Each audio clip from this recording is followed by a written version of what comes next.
Pokari sedang biunan resah apa? Yuk dengerin Pokari.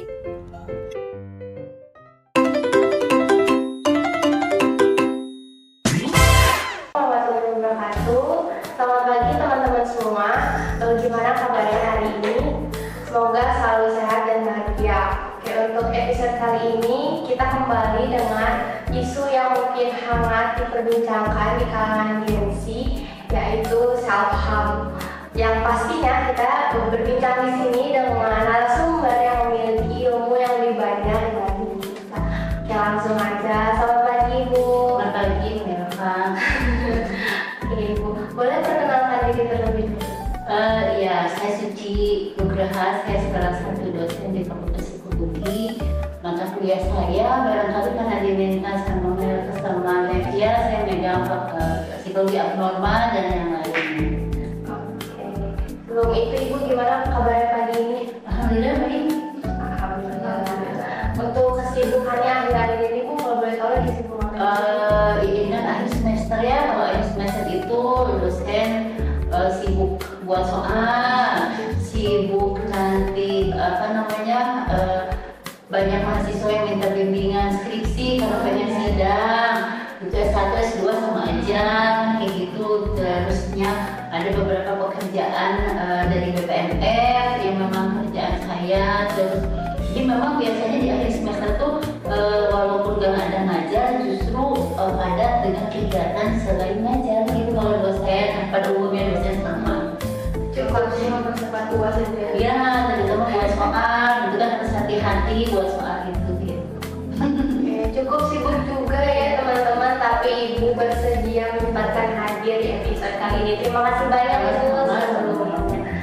Oke, buat teman-teman juga nih, karena kita sudah mendekati UAS, gimana nih, udah pada siap belum? Terutama untuk menjawab soal-soal yang Masya Allah mungkin ya, mahasiswa juga perlu mempersiapkan. Iya, mahasiswa juga kan mahasiswa selesai sih kuliahnya, cuma ya harus siap-siap ujian. Oke, untuk mengefisienkan waktu juga mungkin ya Bu, mungkin langsung aja ke pertanyaan pertama. Sebenarnya self harm itu apa sih Bu menurut psikologi? Ya, self harm itu istilah yang umum ada di masyarakat gitu ya, di kalangan Gen Z yang memang saat ini sepertinya perilakunya itu prevalensinya meningkat. Tapi secara ilmu atau di dalam psikologi abnormal itu tidak, self harm itu sebetulnya nama resminya itu non suicidal self injury gitu. Jadi itu adalah perilaku yang dilakukan oleh seseorang untuk menyakiti dirinya sendiri gitu ya, menyakiti dirinya sendiri tanpa ada niat untuk bunuh diri. Suka ada anggapan bahwa self harm itu upaya bunuh diri, tapi enggak. Orang yang self harm itu tidak berniat bunuh diri. Jadi dia menggunakan perilaku itu sebagai upaya atau sebagai perilaku yang dianggap akan meredakan emosi yang negatif gitu. Emosi yang biasanya emosinya bukan emosi yang biasa aja gitu, sedikit tuh yang intensitasnya tinggi, dia nggak kuat, dia tidak punya mekanisme lain untuk mengatasinya, jadi dia mengarahkan pada diri sendiri gitu. Jadi ternyata kalau yang self harm itu sebenarnya nggak mau bunuh diri? Enggak non suicidal. Jadi kalau ada orang yang bunuh diri, orang yang berniat bunuh diri terus dia menyakiti dirinya sendiri gitu ya, itu adalah upaya bunuh diri. Tetapi kalau orang self harm itu tidak ada upaya untuk mengakhiri hidupnya. Dia tidak ada bayangan bahwa saya ingin mati, enggak. Jadi betul-betul itu luapan emosi yang ingin segera diredakan dan tidak punya mekanisme efektif yang untuk meredakan emosinya sehingga dia melakukan self harm. Jadi nggak bunuh diri sih. Kalau yang misalnya ada sih yang self harm, maksudnya dia ada mengiris gitu ya, mengiris upaya bunuh diri, tapi itu upaya bunuh diri artinya suicidal attempt, bukan self harm. Mungkin ada, terus bedanya apa ya? Bedanya di niatnya. Di niatnya ini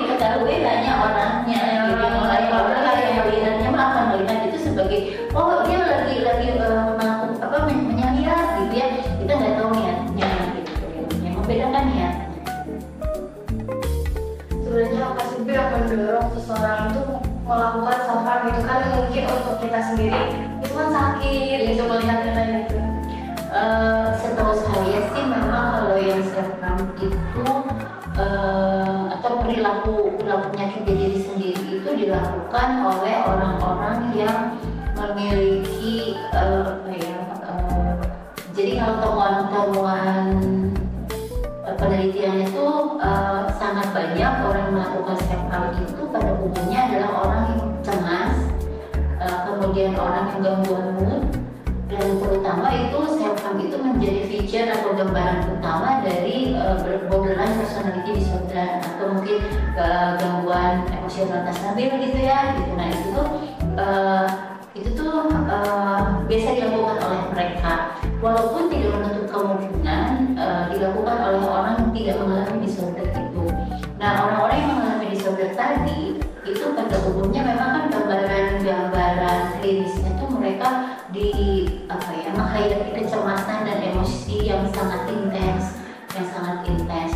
Nah, sehingga berfluktuatif gitu ya, terus tiba-tiba lonjakan-lonjakan emosi itu, sehingga pada beberapa orang loading emosi yang sedemikian kuat itu tidak berhasil untuk diredakan. Nah, orang seperti apa yang tidak berhasil meredakan itu adalah orang-orang yang memang kemampuan regulasi emosinya itu tidak cukup efektif atau tidak cukup kuat atau tidak cukup adekuat gitu ya. Jadinya mereka tidak punya mekanisme lain untuk meredakan emosinya sehingga dia melakukan self harm. Ada juga orang yang sekarang ini melakukan self harm itu karena ikut-ikutan, ya kan? Di medsos itu kan, kayak tren itu kok jadi tren mungkin ya. Malah ada salah satu keponakan saya itu dia kan menggores-gores tangannya pakai pensil gitu ya. Terus saya bilang, itu kenapa? Enggak, ini mah cuma nyobain aja, pengen nyobain aja gimana rasanya. Terus rasanya gimana? Ya gitu aja gitu. Nah, kan kalau anak remaja gitu ya, terutama kan sekarang gitu banyak terjadinya pada remaja. Remaja itu kan masih tergolongnya tuh belum dewasa ya, jadi masih remaja kan berkisar dari berapa ya, 12, 13 ke sana. Mereka itu kan kemampuan berpikirnya belum sempurna, kemampuan mengolah emosi juga belum sempurna. Jadinya ketika ada contoh atau sesuatu yang viral gitu, oh ternyata melakukan peredakan emosi itu bisa ya dengan cara seperti itu, maka saya coba gitu kan. Kalau ekspresi emosi seperti yang kita pelajari di psikologi, ekspresi emosi itu dipelajari ketika dia melihat bahwa di lingkungan ternyata itu banyak yang melakukan, kayaknya memang itu hal yang biasa, jadi dia lakukan, dia coba. Nah, kalau hasilnya positif ya akan diulang, karena kan manusia begitu ya, kalau mengantisipasi hasil yang positif ya udah akan diulang kayak gitu. Kalau ditanya kenapa gitu ya, Tapi bahaya juga ya kalau misalkan ternyata dari pengalaman mencoba itu kita mendapatkan pengalaman yang positif terus diulang. bahaya gitu, apalagi mereka belum tahu tujuannya gitu kan. Mereka belum tahu tujuannya. Ada beberapa yang remaja yang memang sengaja nge-posting gitu di IG-nya gitu ya, sebentar lagi saya melakukan ini gitu. Jadi gambarnya itu tangan yang berdarah gitu ya, tangan yang berdarah gitu. Sebentar lagi saya mau melakukan ini. Jadi sekarang kan tren media sosial itu luar biasa ya, bahkan untuk mendapatkan likes aja itu orang bisa melakukan apapun gitu kan. Terus setiap perilaku mau negatif mau positif tanpa ada pertimbangan apapun diupload gitu kan, Nah, kalau itu kemudian dilihat oleh anak-anak yang memang kemampuan berpikirnya belum sempurna, ya akan kemungkinan besar ditiru gitu. Jadi memang ya gimana ya, mau mengupload sesuatu itu ya mending yang bermanfaat gitu kan, karena kalau bermanfaat mah dipakai jadi ilmu yang dimanfaatkan kan akan terus mengalir. Pahalanya mengalir gitu. Oke, mungkin tadi kan lo salah satu bukan faktor atau ya dorongannya tuh gara-gara emosi. Sebenarnya kalau dari peran stres sama tekanan ada nggak sih Bu yang mempengaruhi self-harm? Ada tentu saja, karena biasanya stres atau emosi itu kan muncul sebagai respon terhadap satu kondisi kayak gitu ya.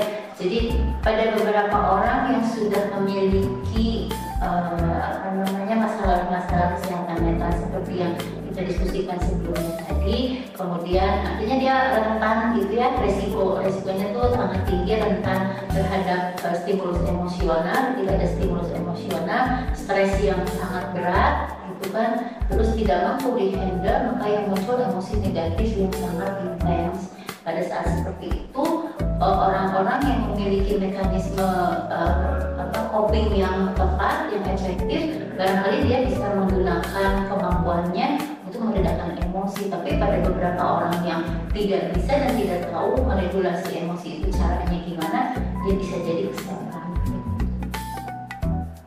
Begitu memang. Jadi stres itu pemicu.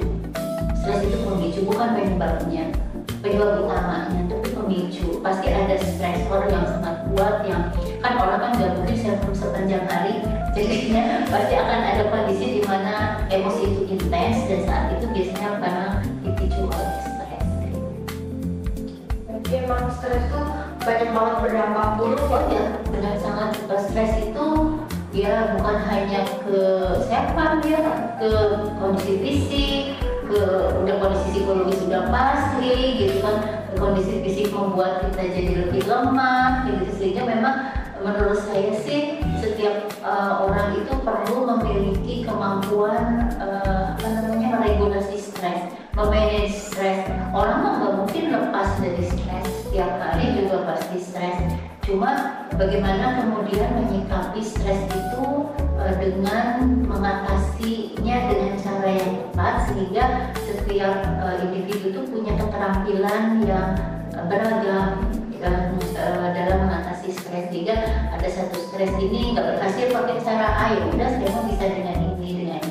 Nah, keterbatasan cara mengatasi stres itu, ketidakmampuan itulah yang membuat orang kemudian memilih self-harm sebagai satu-satunya cara untuk mengatasi emosi negatif. Karena kalau selama di rumah stres ada aja ya. Nggak mungkin kita menghindarkan, kayaknya nggak akan hidup pasti saya kalau ada stres, nggak akan berkembang kalau ada saya nggak ada stres. Stres itu sebetulnya sarana supaya orang itu jadi berkembang lebih baik kan kayak gitu. Mungkin kita pernah ya di kelas ngobrolin bahwa kalau orang yang tidak pernah menghadapi stres, jadi sepanjang hidupnya lurus aja, tiba-tiba ada kegagalan sedikit aja itu bisa menyebabkan breakdown gitu ya. Tapi kalau orang yang terbiasa menghadapi berbagai macam tantangan, justru itu semakin kuat gitu ketika berhadapan dengan berbagai macam tantangan di masa depannya gitu. Jadi ya stres memang harus ini, barangkali nanti BEM bisa membuat pelatihan atau apa gitu ya, supaya meningkatkan kemampuan pengelolaan stres pada mahasiswa. Nah, berarti kan Bu caranya sebenarnya kan kita nggak bisa menghindari dari rasa stres itu. Nah, mungkin salah satu caranya tuh cara meningkatkan kita untuk mengelola stres itu gimana sih? Sebetulnya banyak cara mengelola stres ya, yang bisa dipelajari oleh siapapun kayak gitu kan. Cuma kalau menurut saya sih yang ini secara umum itu saya barangkali akan lebih mudah kalau kita tuh aware dengan dampak dari stres. Kan pada umumnya stres itu menimbulkan emosi negatif. Nah, pada beberapa orang emosi negatif itu tidak dihandle dengan tepat gitu ya, sehingga nanti tuh terakumulasi. Nah, salah satu cara mengatasinya adalah sebetulnya menyadari dulu ini saya lagi kenapa kayak gitu, ini saya lagi kenapa, ini ada kejadian apa, kok saya kayak begini ya. Oh, terus si feelingnya itu diakui, oke saya merasa seperti ini, jadi divalidasi. Oh, saya itu merasa tertekan, saya tuh merasa diabaikan, saya tuh merasa dianaktirikan, atau saya merasa tidak diinginkan, misalnya kayak gitu ya. Itu dikenali. Ketika dikenali, terus biasanya ketika yang self-harm atau itu langsung berespon. Oh, saya nggak bisa langsung kayak gitu ya, langsung tidak coba pikirkan dulu apa yang harus saya lakukan untuk merespon emosi ini. Nah, ada baiknya sebetulnya yang itu yang dipelajari, bisa dari bagaimana emosinya, kemudian ini saya harus beresponnya kayak gimana, berespon A, berespon B. Kalau berespon A bagaimana, ini gimana. Jadi responnya itu menjadi sesuatu hal yang bisa dari itu yang dipilih bahwa memang ini yang harus saya lakukan.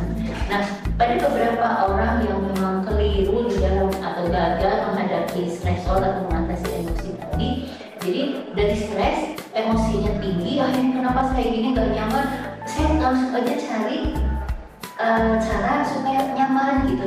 Jadi caranya apapun pokoknya mah asal nyaman kayak gitu. Nah itu kan tidak cukup efektif gitu ya, cara-cara seperti itu.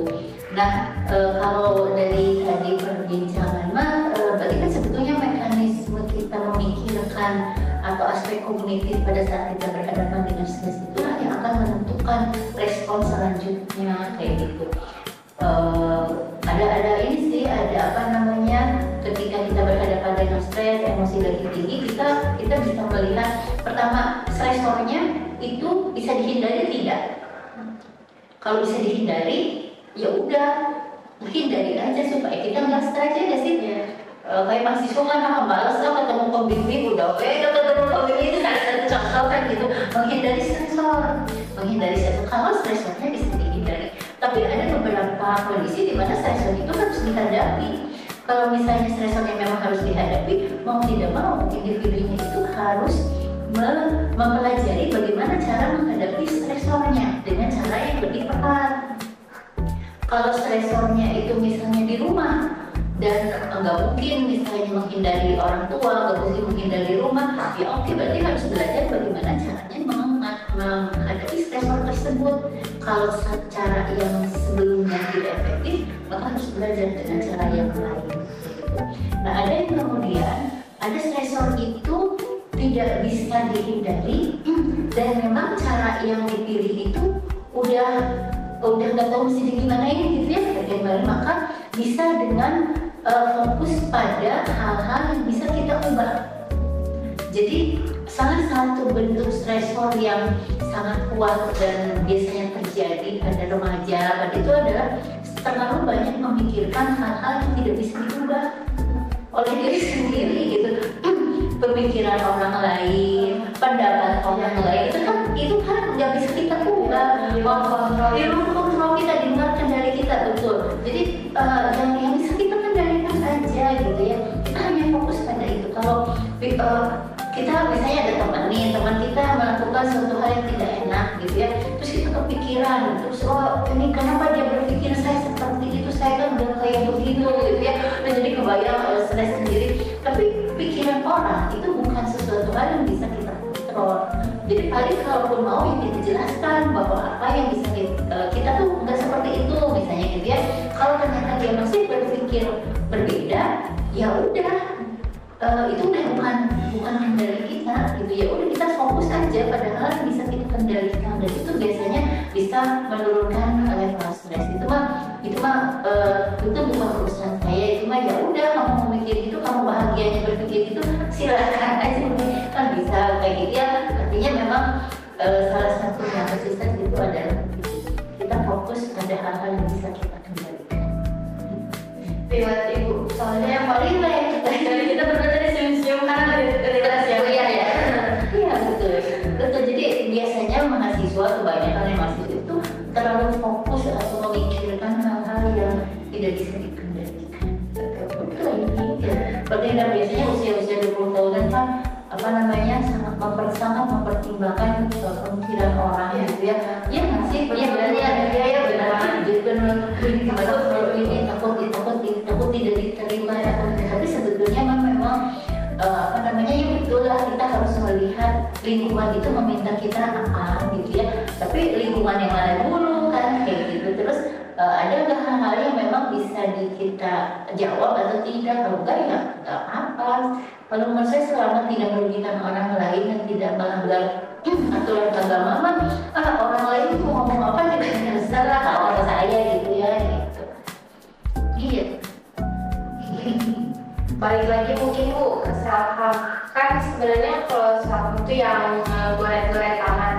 Sebelumnya pasti kan ada tanda-tanda atau gejala-gejala. Sebenarnya ada nggak sih gejala-gejala tanda-tanda yang bisa kita lihat secara langsung gitu? Sebelumnya Iya, sebelum self-harm. Kayaknya enggak nih. Dan self-harm itu kan memang bukan cuma menggoreng-goreng tangan gitu ya. Ada yang nyabetin. Jadi kalau marah itu dia ngejatuhin ke dinding atau melakukan sesuatu pokoknya apapun aja yang sehingga ke badannya itu ada rasa sakit gitu. Jadi seolah-olah mendistraksikan rasa sakit dalam emosinya itu ke badan kan kayak gitu ya. Nah itu tuh self-harm. Saya sih tidak melihat ada ciri-ciri kecenderungan orang yang kemungkinan self-harm gitu ya, kecuali mungkin kalau Anda bisa lihat emosionalnya tidak stabil gitu ya, terus Anda melihat bahwa dia itu kalau punya masalah atau apa itu cenderung diam. Itu kan kita perlu aware tuh kalau ada orang gitu lebih baik kita tanya gitu ya, karena siapa tahu dia sedang menghadapi sesuatu hal yang sangat berat kayak gitu. Mungkin ciri-cirinya sih kayak gitu biasanya pada umumnya dia tidak akan menceritakan apapun yang dia rasakan gitu ya. Bahkan ketika dia nyoba-nyoba juga pertama kan pakai pensil dulu gitu ya, itu nggak akan cerita, enggak kok ini mah nggak apa-apa, ini mah ini kayak gitu. Nah kalau ada curiga kayak begitu kan kali ada langsung coba lebih memperhatikan aja gitu.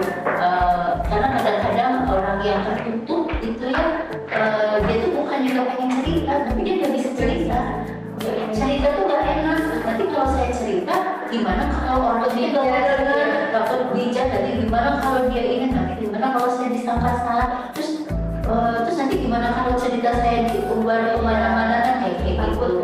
Takut sehingga ada saatnya barangkali kita perlu temenin atau kita tawarin, so kalau kamu mau cerita aku mau mendengarin. Paling tidak dia jadi punya semacam apa ya, oh ada teman aku yang peduli gitu ya. Jadi kalaupun saya nanti dia siap bercerita, dia udah punya bayangan pada siap aja dia bisa bercerita kayak gitu. Nah, berarti ciri-cirinya juga tanda-tanda gejalanya bisa dilihat seperti gejala tanda-tanda orang stres juga mungkin ya Bu ya, emosinya meledak-ledak mungkin gitu. Tapi terutama sih biasanya bukan emosinya. Jadi yang self-harm itu setahu saya gejalanya itu justru dia yang kelihatan tenang. Kalau emosi yang meledak-ledak mah emosinya juga mudah diledakin. Ada teman kamu misalnya dia udah marah, tapi justru yang tidak mengekspresikan keluar gitu. Jadi dia diam aja, jadi dia ketika sendiri dia melakukan self-harm.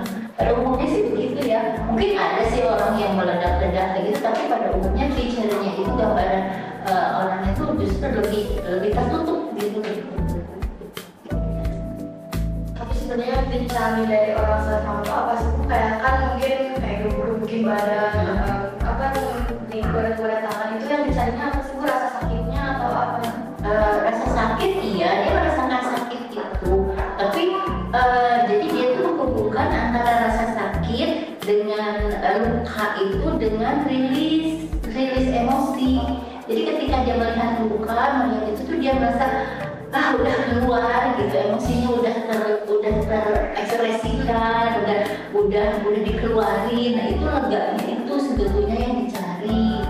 Jadi ketika dia melakukan self-harm, terus dia merasakan efek itu, dia lega gitu. Nah itu yang dicari itu lega sebetulnya, bukan kalau kita mau ngapain aku mau nyari sendiri kan sakit, tapi bagi mereka tidak. Jadi katanya bahkan ada beberapa yang kalau melihat darah keluar tuh dia jadi lega. Nah lega itu yang dicari sebetulnya. Kan di sosial media tuh kan banyak juga ibu yang berita tentang self-harm gitu. Sebenarnya dengar-dengar nih Bu, ada mitos katanya tentang orang yang self-harm itu hanya untuk cari perhatian gitu. Sebenarnya mungkin nggak sih Bu kayak gitu atau misalnya bagaimana gitu? Yang kalau yang termasuk suicide self-injury itu Enggak, tidak. Jadi itu mitos betul. Ada yang mengatakan itu mencari perhatian, pengen diperhatiin. Ada yang bilang itu sebagai upaya memanipulasi. Saya sih tidak mengatakan bahwa seluruh yang self harm itu tidak seperti itu ya. Tetapi bahwa yang self harmnya mah sebetulnya tidak ditujukan untuk mencari perhatian, ditujukannya untuk mengekspresikan emosi. Nah, cuma ada beberapa orang yang memang pengen cari perhatian dengan cara seolah-olah self harm gitu, begitu, atau orang memanipulasi orang lain, gimana supaya saya nggak diputusin, saya bilang aja saya mau bunuh diri, kan ada gitu. Itu ada. Tetapi kalau yang self harm beneran mah itu ditujukan untuk mengekspresikan emosi yang negatifnya, karena dia tidak punya, atau bukan mengekspresikan sih, meregulasi emosi yang negatif, karena dia tidak punya cara regulasi yang lain. Berarti itu mau balik ke individu masing-masing juga ya? Balik ke individu masing-masing. Jadi memang ada baiknya sebetulnya di mahasiswa psikologi barangkali mengajarkan pada para remaja tuh untuk bagaimana cara meregulasi emosi. Karena remaja kan emosinya memang lagi fluktuatif, lagi labil, kita belum tahu kan apakah di rumahnya dia diajari atau tidak, dia melihat apa atau tidak. Psikoedukasi atau meningkatkan kesadaran bahwa kemampuan regulasi emosi itu harus dipelajari. Kayaknya perlu tuh. Kalau misalkan kita melihat di data linguistika kita ada self harm, itu cara kita untuk kasih tahu stop gitu, jangan mengulang lagi kayak gitu kan, mungkin dengan sekali dua kali gitu mereka melakukan. Kita perannya kayak gimana sebagai tim komunikasi? Mungkin kita lebih baik mencari tahu dulu sebelum kita mengatakan jangan, gitu ya. Kita mencari tahu dulu dia sebetulnya sedang mengalami problem apa, kemudian apa yang membuat dia memutuskan pakai self harm kayak gitu. Karena kan ketika orang itu berada dalam kondisi emosi gimana, dia pengennya dipahami, bukan diajari, dia pengennya dipahami. Nah, itu yang bisa kita upayakan, kita pahami dulu dia sebetulnya dia tuh kenapa gitu ya, ada apa, mungkin Anda udah belajar listening mungkin ya, nanti kalau aja dengarkan dulu, baru nanti kalau memang ternyata dia itu setiap kali stres setiap lagi, yang harus diajak adalah mengajarkan dalam tanda petik ya mekanisme regulasi emosi yang lain gitu. Karena kalau langsung bilang enggak, itu merasa dia tidak dipahami, kamu mah nggak ngerasain penderitaan saya, nah gitu, kamu mah nggak paham saya siapa, nah itu belum apa-apa, nanti dia langsung akan drop gitu. Orang kan dia pokoknya kuncinya gitu, ketika emosi lagi tinggi, tugas kita tuh hanya mendengarkan dan membantu dia meredamkan emosinya. Nanti setelah dia tenang, baru diajak ngomong, kamu tadi kenapa sekarang gitu. Jadi jangan pada saat emosi lagi tinggi, nanti kamu kesal karena kamu tuh udah dikasih tahu kayak ini teh nggak boleh, kamu tuh gini-gini, anggur we kan gitu kan. Jadi ada mungkin waktunya yang harus dicari waktu yang tepat. tapi jadi kerasin juga mungkin Bu. Jangan, harus dipahami dulu gitu. Kalau ternyata ada efek yang negatif, misalnya pernah sampai membahayakan misalnya kayak gitu, maka kita harus ngasih kamu kan ini apa namanya, dia mereka kan pada umumnya merasa tidak berbahaya gitu ya. Nah, ketika itu ya tinggal dilihatkan aja datanya, kamu merasa harus ke rumah sakit gini gitu. Berarti tadi salah satu caranya mungkin untuk mempelajari cara meregulasi diri. Untuk pelaku sendiri Bu, pelaku self harm ada cara-cara khusus gak sih Bu untuk mencegah kembalinya kebiasaan dia untuk self harm gitu? Dia menurut saya sih kan orang yang melakukan self harm itu pada umumnya melakukan itu pada saat sendirian. Jadi pada saat tidak ada orang lain gitu ya, jadi tidak akan ada yang mengingatkan dia untuk itu. Jadi maka ketika memang supaya dia tidak mengulangi itu tadi dia harus menyadari, jadi kesadaran mengenai menyadari emosi apa yang sedang dirasakan itu adalah salah satu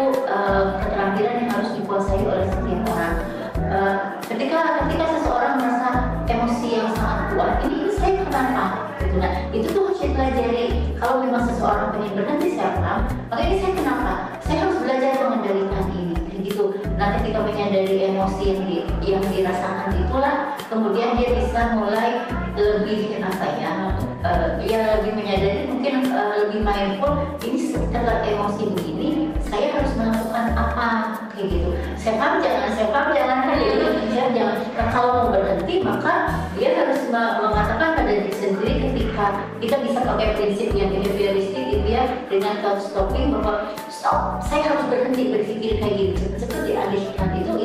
Itu salah satu teknik menghentikan pikiran-pikiran yang negatif sih, gitu.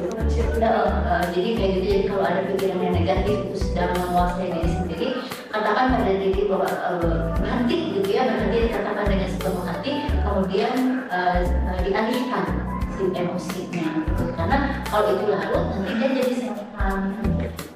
Dialihkannya dia harus punya mekanismenya dulu sebelum mengalihkan itu.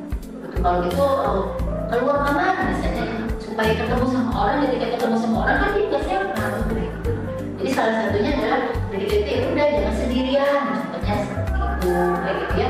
Jadi banyak sih, dan biasanya contohnya memang sangat individual, tergantung orangnya gitu. Tapi kalau menurut saya sih, menyadari emosinya dulu itu merupakan salah satu langkah awal. Oke, saya merasa ini biasanya saya berakhir dengan self harm nih.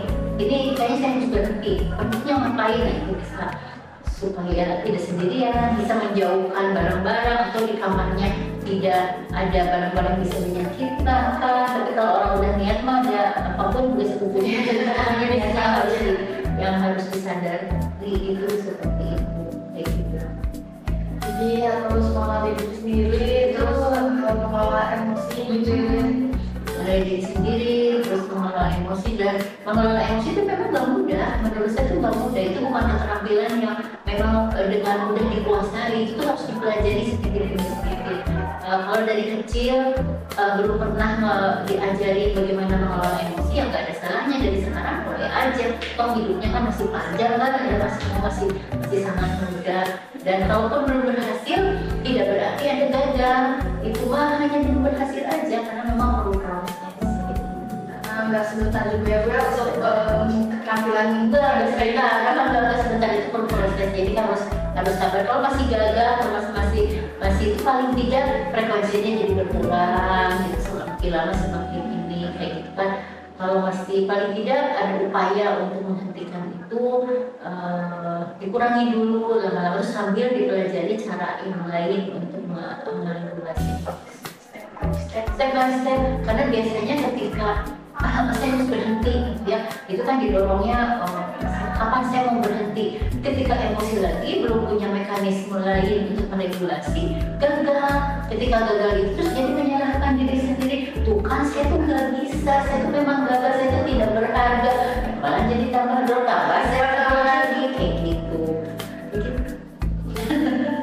Kayak gitu Bebe. Jadi memang ya seperti kita pelajari gitu ya, mengubah perilaku itu bukan instan, pasti perlu proses. Jadi harus teman Anda atau teman kita yang melakukannya juga harus sabar. Anda juga sebagai teman yang mengingatkannya perlu sabar gitu. Perlu jangan pengen udah kasih tahu sekali langsung diikutin, itu tuh hampir nggak mungkin, gitu nggak mungkin. Kayak gitu kan, kalau hampir nggak mungkin. Jadi ya harus sedikit demi sedikit.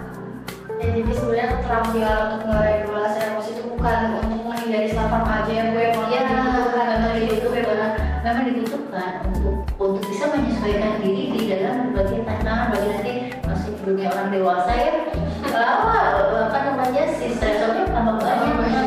Jadi kemampuan meregulasi emosi, kemampuan fokus pada tujuan itu menjadi penting. Dan kadang-kadang emosi itu justru mendistraksi orang dari pencapaian tujuan, kan kayak gitu. Jadi tujuannya apa, karena lagi emosi malah larut, padahal jadinya itu adalah salah satu caranya supaya kita nggak larut emosi juga.